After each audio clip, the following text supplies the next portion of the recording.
দর্শক, ইতিমধ্যে আমরা দেখতে পাচ্ছি জাতীয় প্রেস ক্লাবের সামনে থেকে রমনা বিভাগের এএসপি জনাব মাজহারুল ইসলাম সাহেবের তত্ত্বাবধানে একটি নির্বাচনী পেট্রোলিং চলছে।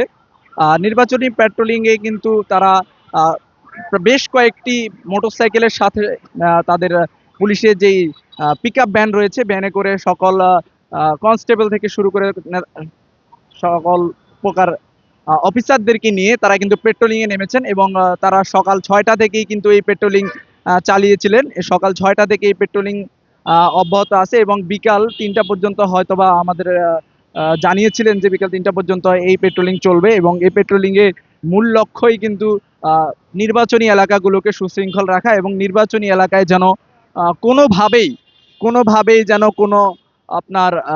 দুষ্কৃতিকারীরা বা ভোট বানচালকারীরা যেন কোনোভাবেই প্রবেশ করতে না পারে, তার লক্ষ্যে কিন্তু ডিএমপি ডিএমপি কমিশনার এবং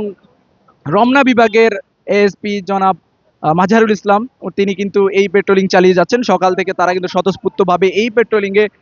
চালিয়ে এবং আপনারা দেখছেন যে সামনে কিন্তু কিছু মোটরসাইকেল ছিল এবং পিছনে তাদের যে পিক আপ ভ্যানগুলো রয়েছে, পুলিশিং পিক আপ ভ্যান মোটামুটি আমরা দেখতে পাচ্ছি যে 6টার বেশি পিক আপ ভ্যান এখানে রয়েছে এবং তারা সবাই মিলে পেট্রোলিংয়ে এখন আপনার পল্টন ছেড়ে এখন চলে যাচ্ছে টিএসসির দিকে। টিএসসি থেকে তারা শাহবাগের দিকে অতিক্রম করে তারপরে রমনা রমনা পার্কের পর্যন্ত যাবেন।